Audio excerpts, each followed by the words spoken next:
Good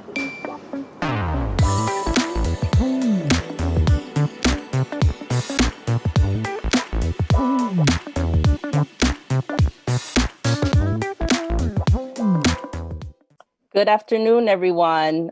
Thank you for joining today, Critica NYC. My name is Raquel Batista, and I'm your host today. And today we will be discussing the issues of patriarchy, toxic masculinity, and violence in the Dominican community. We are joined today by some really wonderful folks who have been holding some fantastic conversations, mostly on Instagram. And they are here with us today to share with us what they've been finding in their conversations. And, for us to talk about how can we find solutions to stop the violence, especially against women and transgendered folks. So today we have Alicia Anabel, who's a writer. We have Leopold Vasquez of Sound of Art Life, SOA Life. We also have Claudio E. Cabrera, who is also a writer. And we have Ariel De La Cruz, who is a psychotherapist and an expert and has worked with people on issues of violence. Thank you, everyone, for joining us today. Thank you. Thank you for having us. So, what brings us here today is, of course, a set of unfortunate events that have happened in our community. Recently, a young writer, her name is Lorraine Aviles, came out on Instagram alleging that a artist in Washington Heights had raped her, had assaulted her, violated her. And since then, in this last week, there was news of a woman, her name is Jacqueline Collado, who was the owner of a hair salon in Queens, who was murdered by her husband. And, the list can go on and on of the variety of issues that we've seen in the Dominican community. We remember 2 years ago, the killing of Lisandro Guzman Feliz, who was brutally killed in the Bronx by the Trinitarios gang. We also remember Emily Peguero, who in the Dominican Republic was killed by her boyfriend and her boyfriend's mother, and who was basically left on the side of a road. And, in the Dominican community for many, many years, we have had organizations like the Dominican Women's Development Center, the Northern Manhattan Coalition for Improvement Corporation, and several others who've been organizing around this issue of violence against women for years. They've been organizing the Brides March now for 19 years. This is in remembrance of Gladys Ricard, who was killed on her wedding day in September of 1999. So, we have definitely experienced our share of violence. And so there is definitely a continuum when it comes to this issue as we're talking about it, as we're talking about patriarchy, toxic masculinity, the experience of men, and how do we find solutions to these issues moving forward. So I would love to start with Alicia Anabel, who has been holding a series of conversations on Instagram. And we would love to hear about how your experience has been going. What have you been finding, and what things you'd like to share with us? Thank you so much for having me, Raquel. I'm really happy that we're having this conversation. While I'm hosting a series this week, this is not a new conversation for me. My work is rooted in writing stories that empower women, focusing on Black women and Afro-Dominican women. And I've been writing about abuse pretty much for the trajectory of my writing career, which is 20 years. I've been writing about assault, abuse, and trauma for a long, long, long time. you mentioned, you talked a little bit about Lorraine Aviles, who is a beloved writer from our community, from our hoods. And when when her story broke, her testimony really, her lived experience, it shattered me as it did a lot of people from our community, both women and men. And because our community is so small that when you speak of a person who has a certain kind of success, we know where people are piecing it together. It's like a novela. ¿Quién fue? ¿Quién fue? ¿Quién fue? And so people know who this person was without her needing to name this person. When Lorraine shared her story, what it did to me personally was trigger all of the trauma that I have experienced. I talk about it in the series, where I talk about being abused at as early as 5 years old and as old as 25, which was the age I was when I was raped viciously.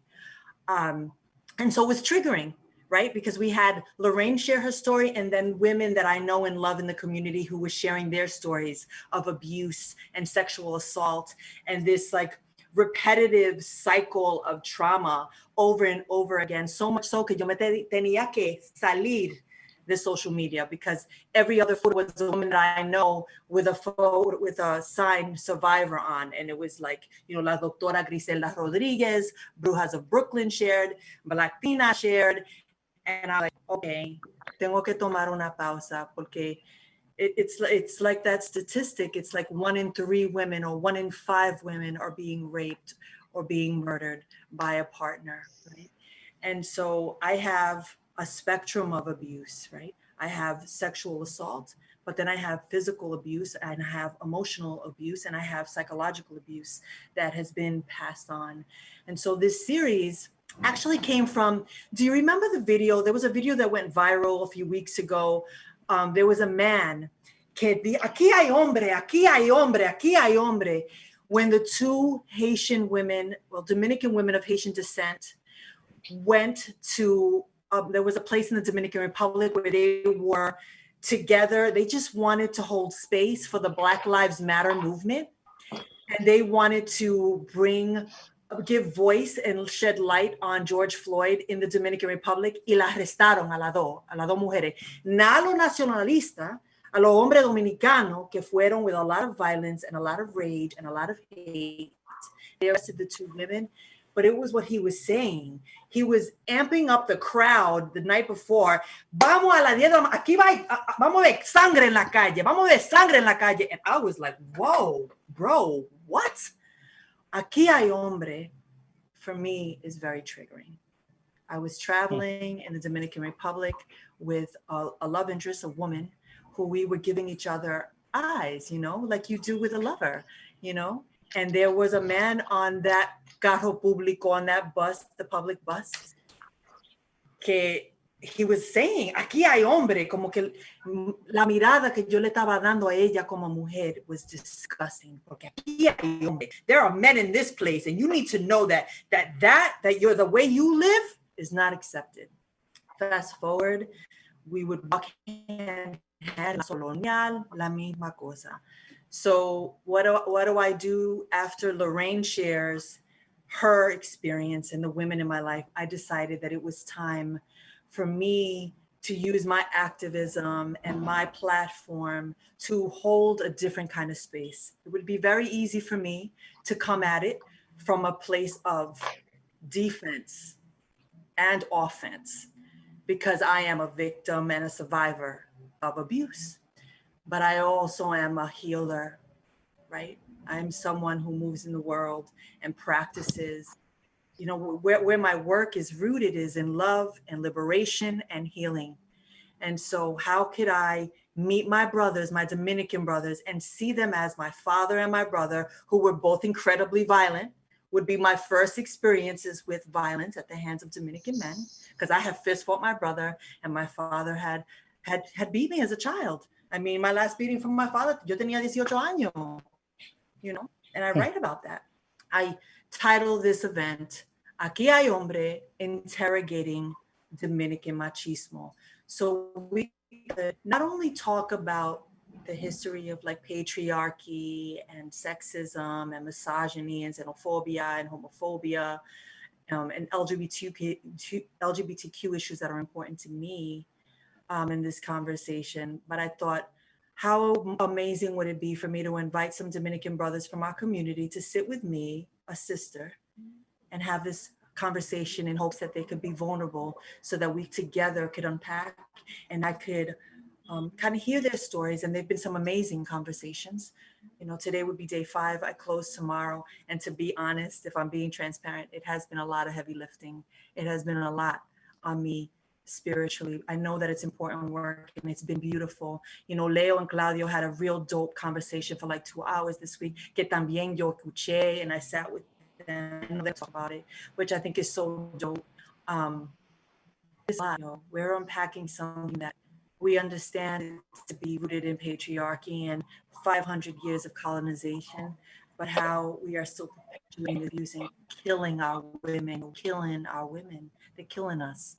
And so that's the intention behind the series. I'm coming at it with a lot of love, but at the same time, my body's feeling it, you know, my body's feeling it. Thank you. Thank you, Alicia, for sharing that. And thank you for mentioning that we have Leo and Claudio here who also had a conversation this week. Leo, can you start with first telling us a little bit, because you basically, you first started talking about it on your Instagram and you did like a whole story with art and it was really beautiful. If you can tell us a little bit about that, and then you called on Claudio to come and join you and have a conversation. Can you tell us a little bit about that? Yeah. Can you guys hear me okay? Yes. Okay. Yes.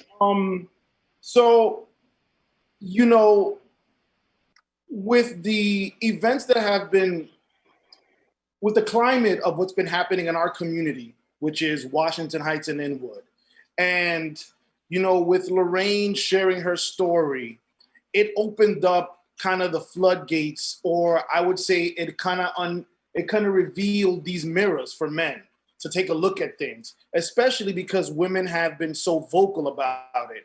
Now, I know that in the past, the conversations have always been there, but I can admittedly say that this is the first time that I've been a participant in the conversation.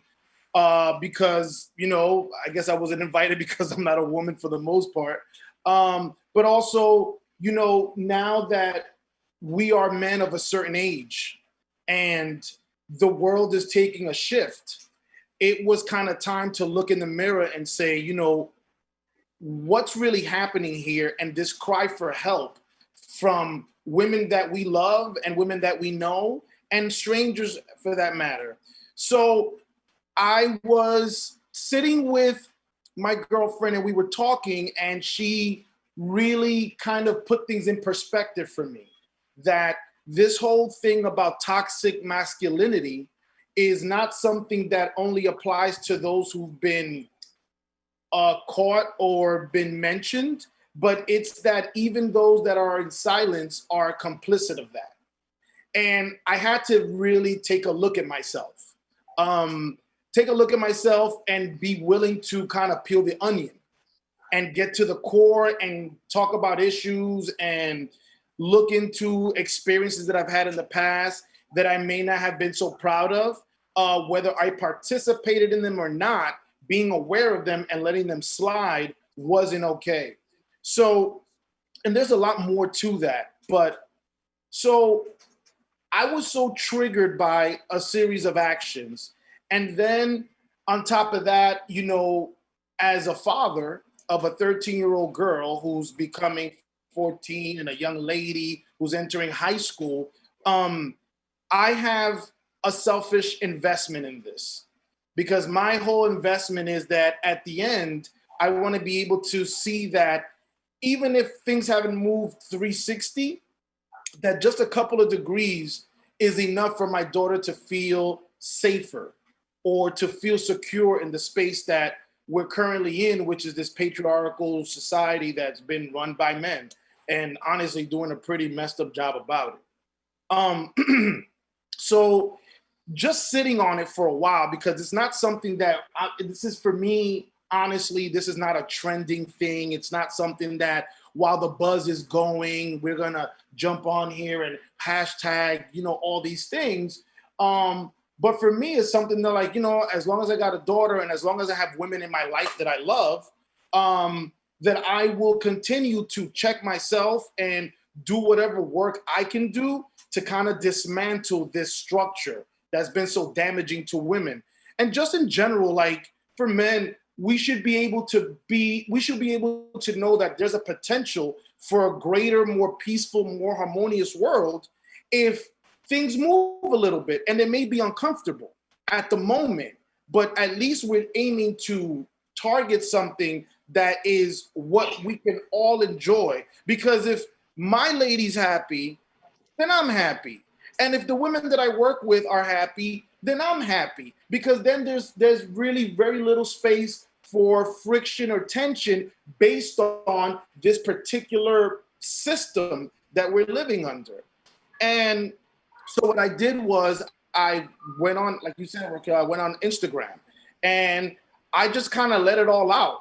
I mean, I'm a 46-year-old man. I really don't have much to hide. Don't really care about judgment or criticism. I'm not really fazed by that. So I said, well, I have this ability to do so. Let me speak out. And if I was able to touch somebody or maybe make somebody aware of what this is, then I feel like I did something good in the world.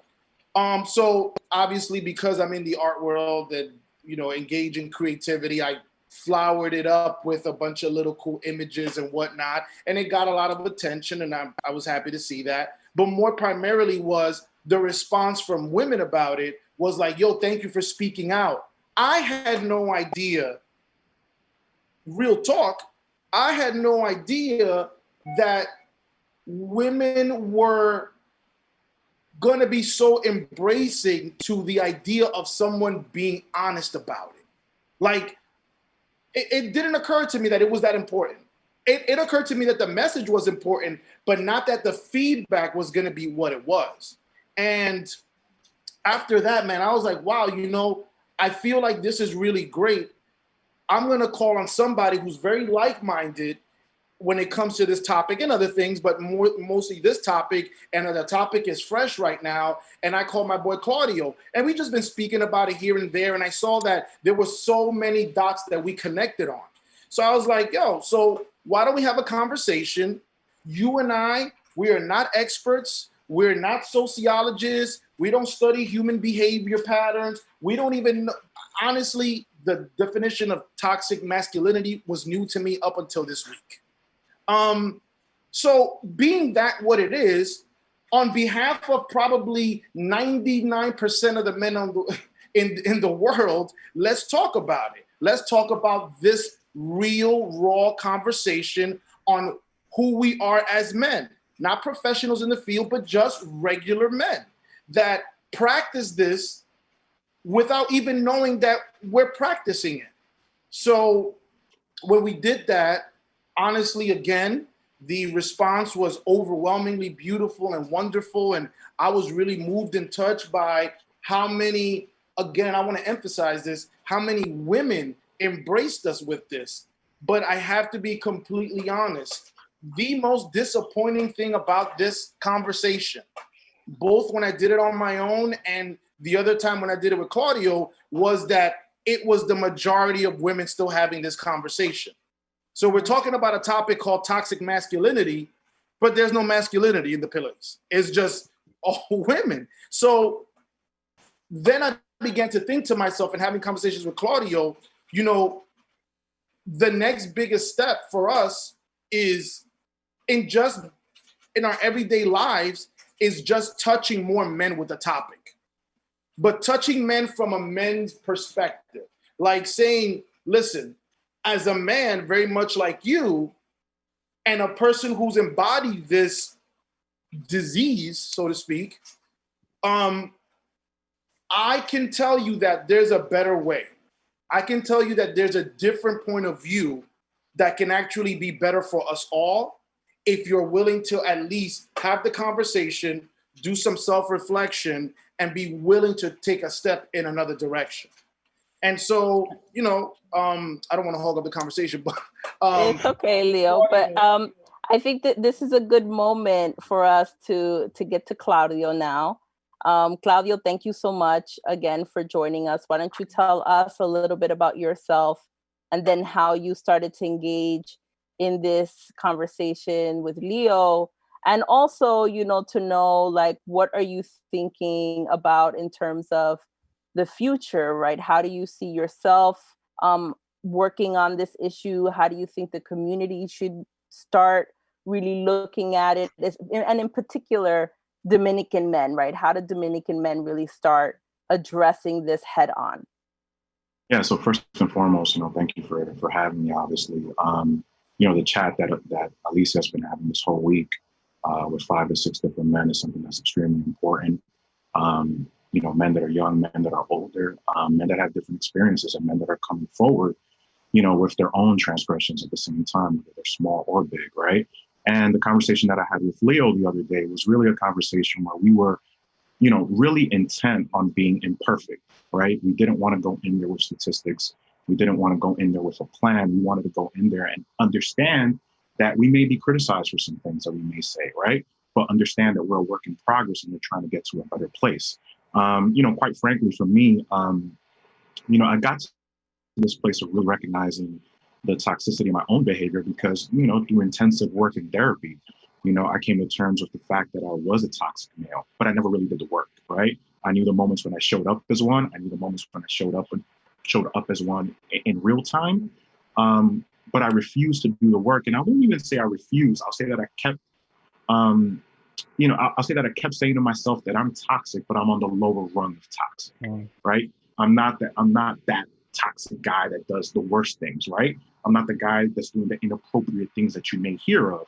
But in reality, what's inappropriate, right? It's relative, right? So if I commit a low scale offense in my mind towards a woman, in her mind, it may be a high scale offense, right? So it's different forms of interpretation, but the interpretation that matters at the end of the day is the woman's interpretation of that event, right?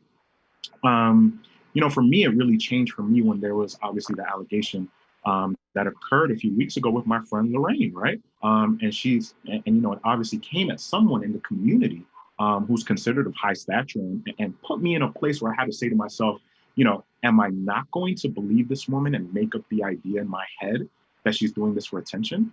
Or if she's doing it for attention, right? She's not doing it for the attention that we automatically pivot to, which is the wrong attention, right? We automatically think that the woman's doing it for her own attention, right? Or to gain some sort of social status. But the reality is the attention that she was looking to bring was not only to relieve herself in some respects of this trauma that was, you know, that was on her for over 4 years, but also at the same time to bring issue to something that no one wants to really pay attention to, right?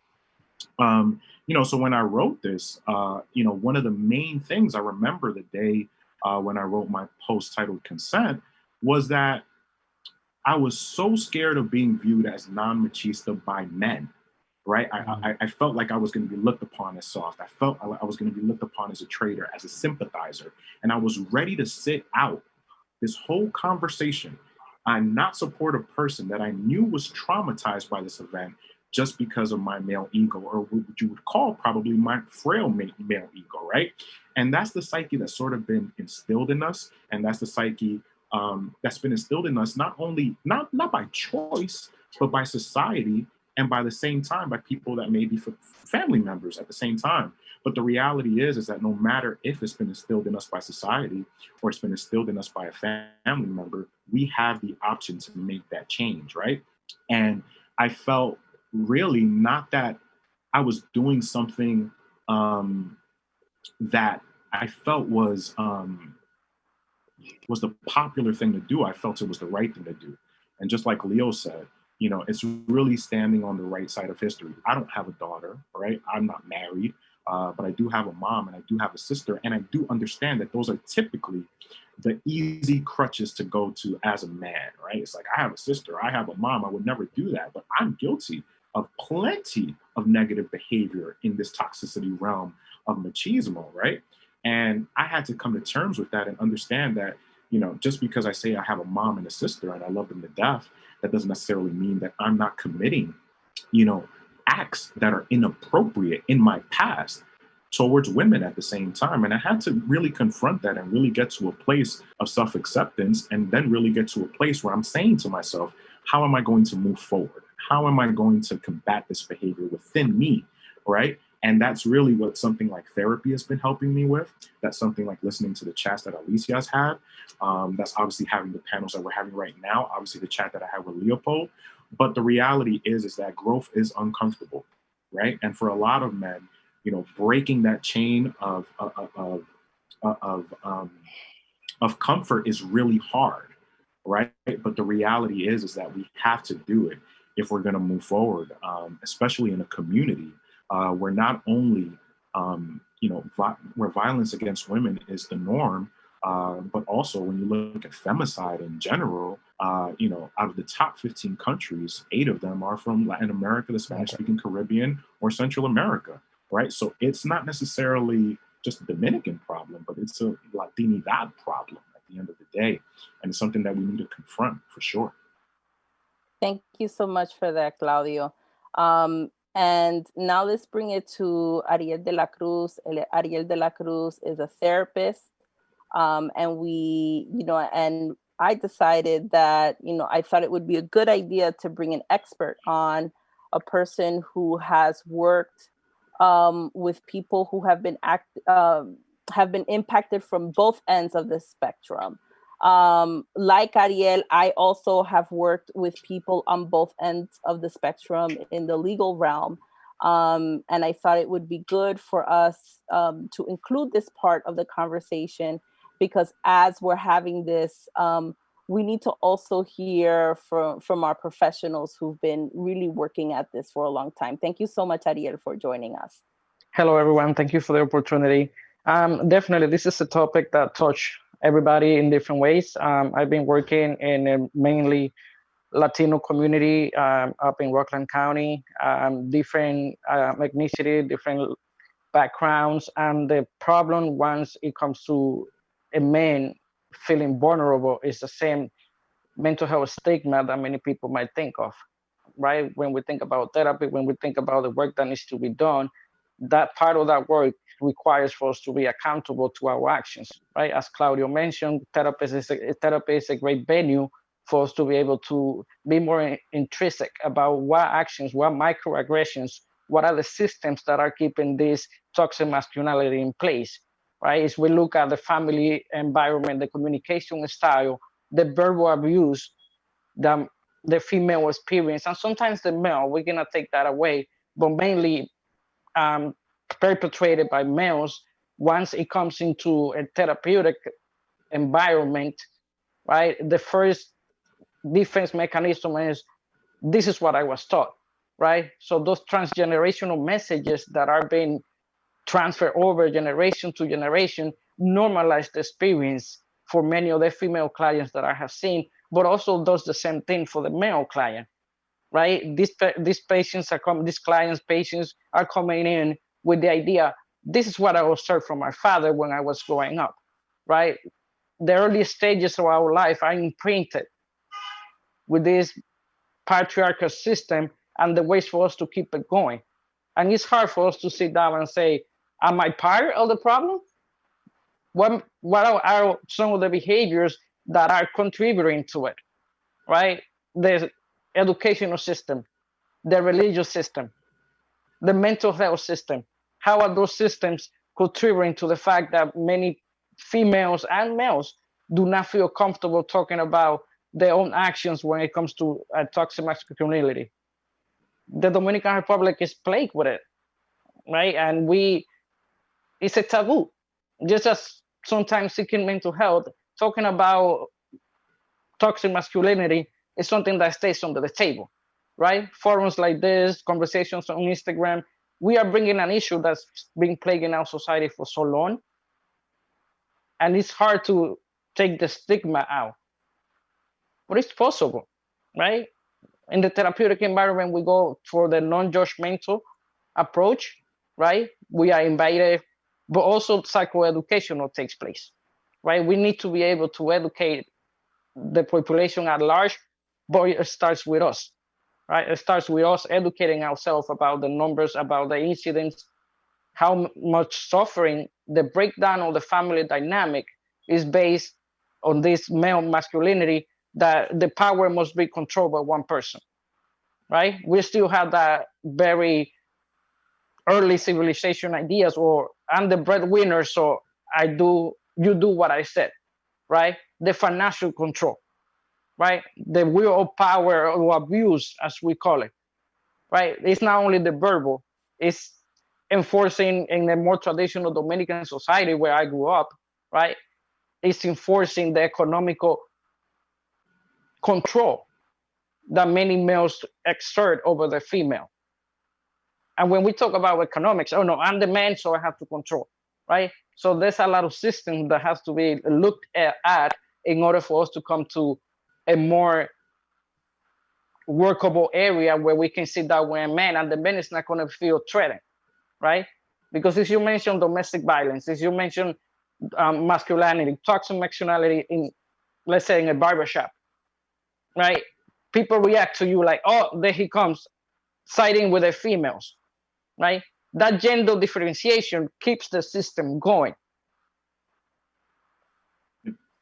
Thank you, Ariel, for that. I think that, you know, you mentioned the piece about having this non-judgmental approach. And also, but you know, at the same time, right, not everybody can get into therapy, right? So what do you think what recommendations you would make to the community in terms of bringing this conversation out more, right? And I think that that has always been the greatest challenge, right? Because as we mentioned, women have been organizing around this issue for decades. Women are leading organizations that work specifically on the issue of domestic violence, intimate partner violence, femicide. And so, you know, how do we really get to the guys, right, to the men out there to really start doing that work, not only like going to therapy, but doing the community organizing, the education that needs to happen? I think that, right, starting at where you are is critical, right? Many members of our families are impacted by this issue and they are carrying a lot of those negative messages that are attached to it, right? If you can start with the family members, with that next generation that's growing up. I have a lot of nephews that are adolescent nephews right now, and we are like always trying to bring that topic up, right? Trying to say, you know, watch yourself. How is this going? Educating them at the closest level that you have, because it's one word that you say, stick to them. Obviously, that's something that can hopefully progress while we are in a basketball game, while we are at the barbershop. Going to the natural environment, the workplace can be a great setting, but obviously a lot of people will feel a little cohesive about talking about something like this in a workplace. So trying to engage the men in their natural environment, you know, family gatherings, a great day. Dominicans, we love to eat, we love to dance, right? If we see something wrong, say something. I think that's one of the most proactive approaches at this point, because as you said, not a lot of people are able to go to therapy. School settings, right? School educational workshops, sending literature to the community is something else that can start the conversation, right? Because at this point, it's a conversation that needed to be started a long time ago. Yeah, Alicia, you'd like to share some points? I was feeling that deeply. Like, imagine being in a Dominican household, Dominican celebration, where all of the sexist jargon, y las mujeres son las que tienen que servir a los hombres. Yeah. And then you want to have this conversation like I have had in those family gatherings, que se forma el revolú, el show. Que los hombres son más hombres. And I can outshout any man, any Dominican man, any day of the week. Believe that. And so, you know, to check an uncle and to check your father and to tell them and to demand yourself or your respect, que a mí hay que respetarme. Yo he tenido un tío que me dijo a mí, yo no puedo creer que tú dejas vivir en tu casa tu ex esposo. And my ex was living in the house because he had just finished his PhD, but he was transitioning. He was looking for a place to buy a house. And I said, yo, you could stay at my house, no problem. We're friends. We've been divorced for many, many years. Come through. Y mi tío no podía creer que él estaba viviendo en mi casa y dándome dinero and that I wasn't sleeping with him because I owed him sex for contributing to my household. And I went crazy because I'm like, tío, I cannot believe that you're saying that to your niece, a feminist, a womanist, an activist, that I owed him sex as an exchange for him providing. How about we are equal and the power is equal and you will respect me in the same way? I mean, Ariel, I love that. I think it's important, but I have lived those experiences where they're not trying to hear it. Like they cannot see, they cannot fathom dándole a una mujer ese respeto y ese poder que ella se lo merece just because she's a human. I mean, I think that, you know, what I have heard and experienced are, you know, things like, for example, from my mother, right? Because we're not only talking about men and their behavior, but also about women and how we contribute and, you know, hold this whole thing up, right? I was having a conversation with my mom about the woman who was recently killed in Queens in her hair salon. My mother was a hair salon owner. My sister works in a hair salon. All her comadres work in hair salons. So, you know, it hits home for us and our family. And, you know, she made a comment about, well, you know, because now women think because they earn more that, you know, ellas están adelante right now, and now men have to take the back seat, and women think that they have so much more freedom to do things, right? And so then I have to, you know, and it's hard, right? Because I'm like, Mom, you raised a lawyer, like what are you saying? But but it's like, you know, then it's like, no, Mom, but just because a woman is earning more now and has more freedoms and voices what she has to say doesn't give the man a right to harm her in any way and in any way that results in her death. So then when I say it to her like that, she's like, you're right. But, you know, but they, you know, a lot of people still really think this way. And so, you know, it's challenging to have that conversation at home. And there are some homes where you just even can't do that, right? Because you can also place yourself in some sort of danger, you know? So guys, Leo, Claudio, comments? Yeah, I mean, you want to go ahead, Leo? No, go ahead. You know, I mean, for me, I feel like, you know, when you feel something is categorically like out of bounds, right? You know, that someone else does, you know, you as a man, you also have to confront yourself, right? You know, for example, like whenever an allegation comes out against a friend, a family member, or a celebrity, you know, the first thing that I'll think about is what have I done, right? So you immediately center yourself and you think back in the past and you're like, you know, have I done something that someone can come back from my past and say that I violated that person in any way, shape, or form?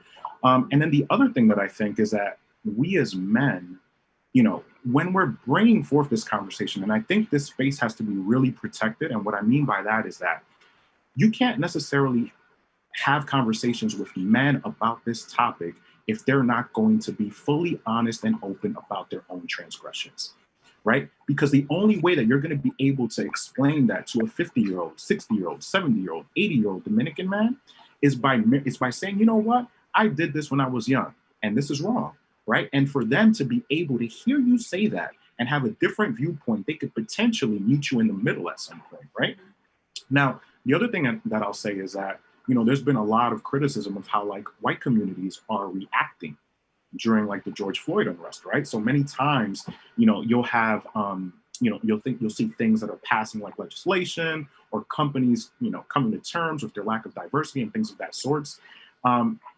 But the real question is, and the history that we're confronting is, will this last, right? So when the Lorraine thing came out, right, it's been 2-3 weeks since that point, almost a month now. How long are we going to keep up the fight, right? Is it something that's going to necessarily be, temporary, or is it something that we're actually going to do? Right? We have to have a consistent conversation about this because, growing up, whether I went to the salon with my mom or I went to the barbershop, when you go to the salon with your mom, and this is just years of conditioning, you'll hear the stories about domestic abuse, que le dio este, que le dio ella, whatever it may be, right? But then you hear silence in a lot of these salons, not because women don't want to speak out about it. It's because they're even scared in their own personal space to speak out about it. And then when you go to the opposite side of the spectrum, when you go to a barbershop, to Ariel's point, you'll have men that automatically say, if a woman was raped, the first offense is, what was she wearing? If a woman was killed, it's, what did she do?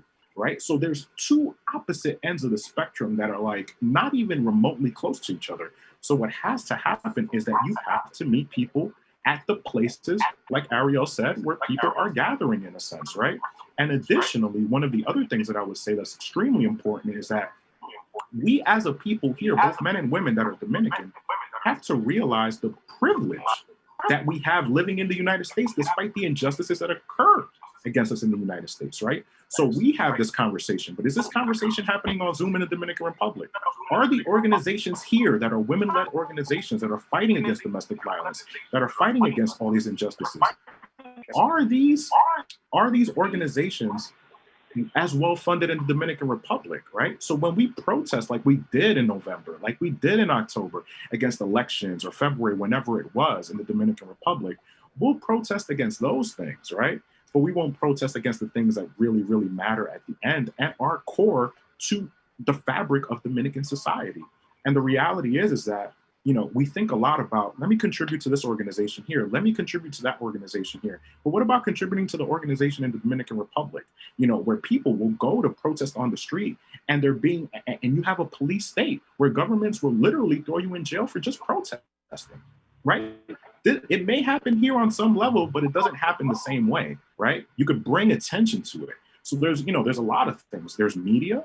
One of the things that happens in this country a lot is when you have a conversation about Latinos, it's only revolved around the Mexican community, and it's revolved around immigration, and it's revolved around the elections. So basically, we have a conversation every 4 years, right? So we never have a conversation about the issues that are happening across the board.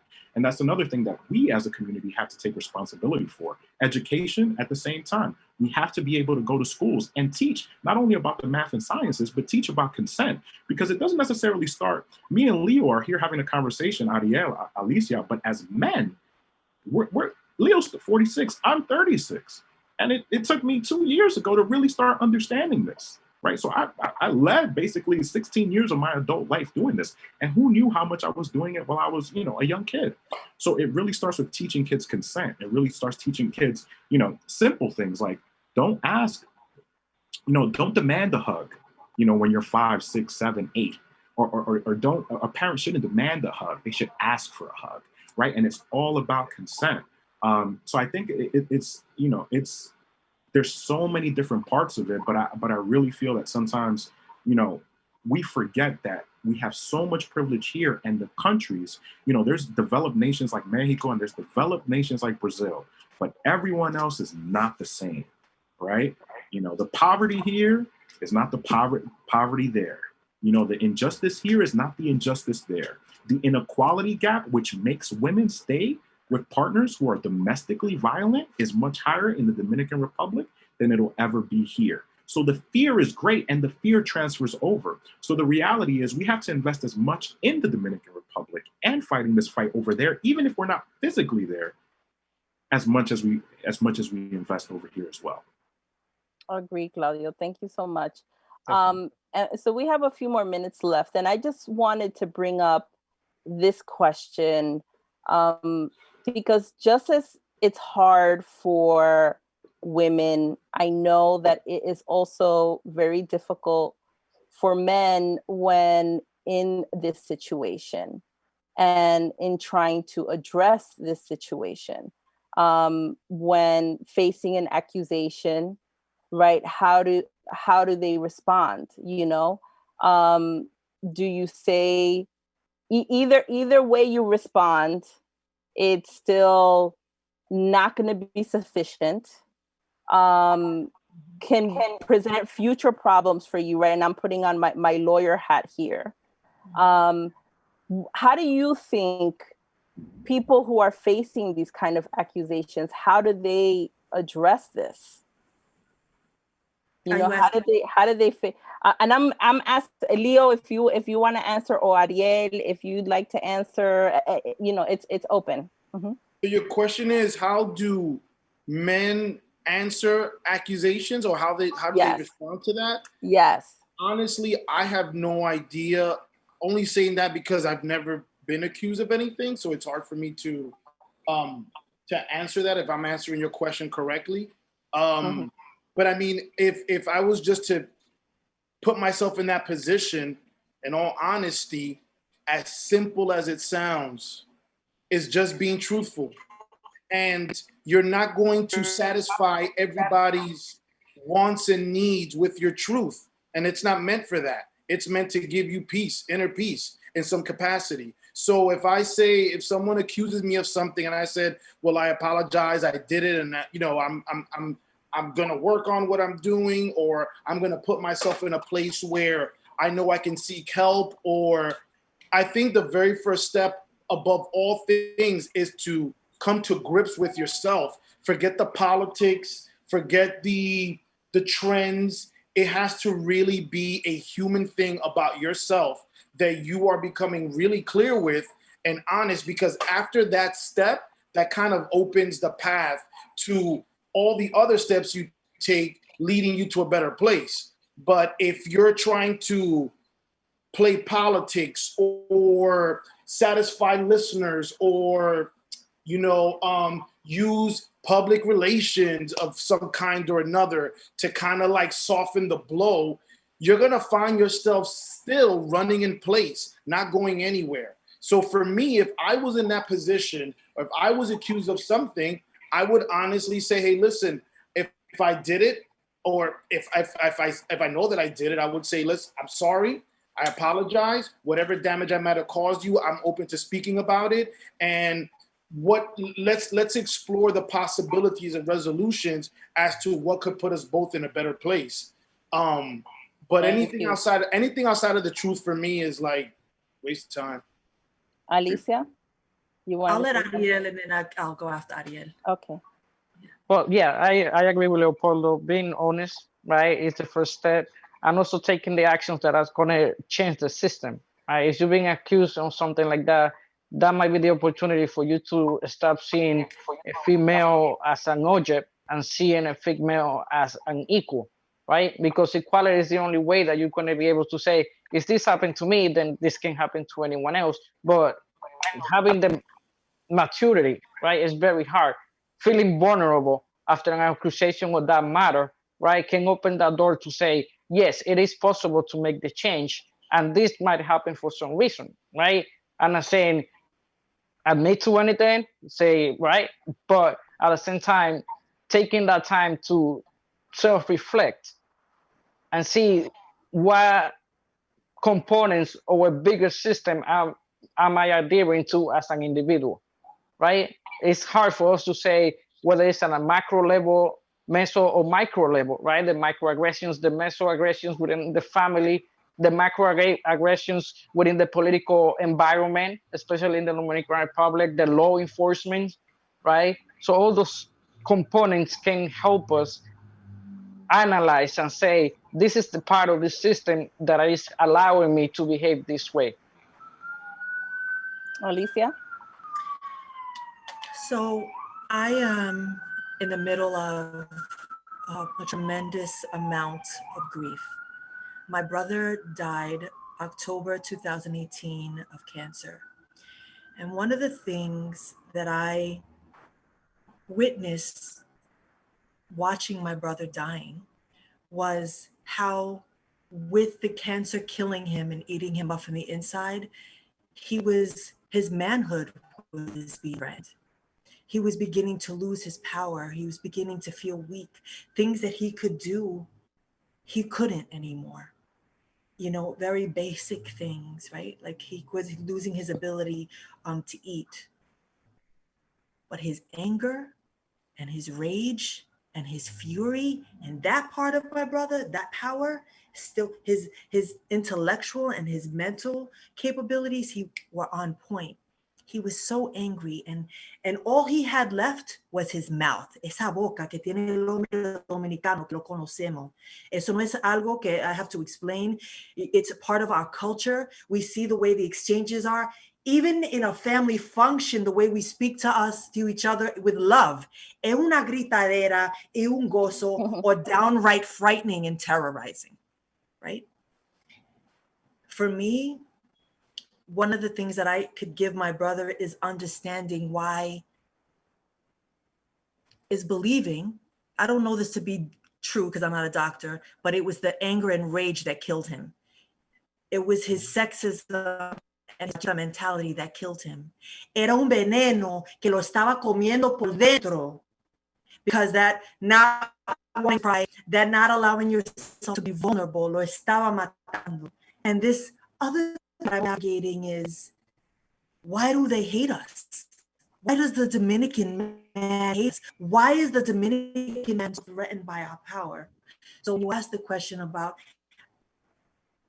speaking to the accuser or having this conversation, yes, I agree with Leo and Ariel and Claudio that we have to have this conversation. We're listening, but for me, you gotta release some of the power that you're carrying. And